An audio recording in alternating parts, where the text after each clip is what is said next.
Election 2011 coverage on Manx Radio. Brought to you by PDMS.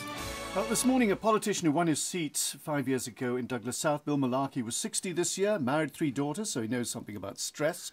Educated locally at the Isle of Man College, deputy leader of the Lib Vans when he went into the election last time, but left the party 2 years into the term. Has served in Home Affairs, Health, Social Care, and is chair of the Drugs and Alcohol Strategy Committee. Good morning, Mr. Malarkey. Thanks for joining us. Liberal Vannin, you left because you wanted to be a member of the government. Is that true? Yes, it's well advertised, John, that I left the party because they changed the rules after I got in. But we've got 5 minutes this morning. Let's not talk about Liberal Vannin. Let's talk about the Isle of Man. Well, you have to, because the last 5 years you started off, you were elected as, one of the things you said over the past year I thought very hard. This was in 2006, about what I personally could do as an independent candidate. I came to the conclusion that as one voice I could do very little. And then you went on to extol the virtues of the Lib Vans. So how much, as an independent, as a one-man show, were you able to achieve that? I will hold my hand up and now say that I don't believe party politics in the Isle of Man will work. What we do need is... So you changed your mind? Yes, because you don't realise how Parliament works until you actually get in there. I'm strongly of a belief. I didn't think, and still don't think, that the Isle of Man has democracy. We do need our Chief Minister elected by the people. The way it's done at the moment, when you're knocking on doors, I can't make any promises to people on the doorstep saying that I'm going to do this, that and the other. But you must have believed in what the Lib Vans were standing for when you actually sided with them. I believed that the only way forward to have policy going forward was with party politics. Now, I do no longer believe that. I believe that our Parliament is too small for party politics. And I believe what we should have is a democratically elected Chief Minister who puts the policies forward first. Then people know, when they're voting for him, exactly what we're going to be doing for the next 5 years. Without being rude, how can the electorate believe that in 2 years' time you won't change your mind again? I will not be changing my mind again. Make it quite clear, I'm standing as an independent this time. Liberal Vannin seemed to want to change its mind several times as far as I was concerned, because when I was first approached by Peter Carron to join his party, there was no question about me sitting outside government or sitting outside the CPA. That changed after the election, when they found out after the 9 candidates they put up that they only ended up with 2 candidates in, of which I think 4 or 5 of them left immediately after the election. Now, I don't want to harp on. I'm not here to. Well, let's move on. Let's move on to things Let's move on, please. Drug strategy. Obviously, you've been very high profile in drug strategy. Is that effective, or is it just something the government's doing to say, look, we're doing something? Oh no, it has to be effective, because you've got to have policy and you've got to be able to move forward.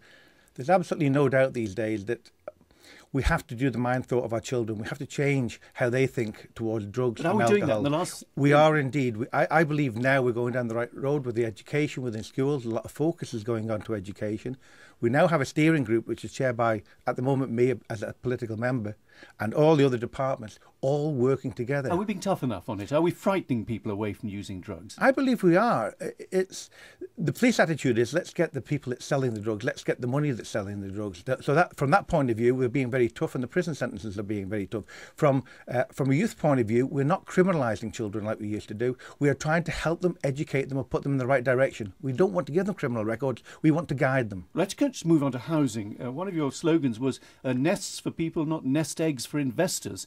In the last 5 years, how successful have you been to change that around? Well, I think we've built an awful lot of private sector housing, a record amount in the last 5 years. We've done more first-time buyers houses. And I believe going forward that this is where our capital programme should be concentrating on, not on things like Richmond Hill and Ramsey Pier. We need to keep the building trade in the Isle of Man in business. We need to build more private sector housing and more affordable housing. Are people paying enough when they rent from the public sector? Well, I don't believe they are. I think there's too big a gap between the two. That's why there's a housing review going on within the social care at the moment. And it's going to be quite interesting to see what the final outcome of that is. We've got to get the balance between private and public sector housing. What, equal? Or? Oh, good heavens, no. No, the public sector housing can be exceptionally dear. Once again, we've got the landlord registration bill coming forward. I'd like to drive that a bit faster, because that will bring the standards of some of the private sector housing up.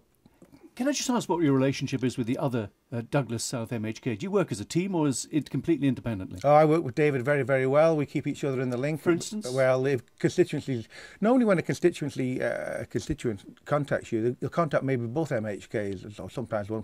We try to keep each other in the link, so we're not duplicating. Do you drop round for tea occasionally at his house? No, we sit and have a chat after Timble sometime, or after Keys, just to find out what's going on. If something comes up that I think he should know about, I contact him, and he contacts me if he thinks I should know about it. Mr. Malarkey, thank you very much for joining us. That's Bill Malarkey, who's standing in the September 29th election for Douglas South. It's 8 o'clock.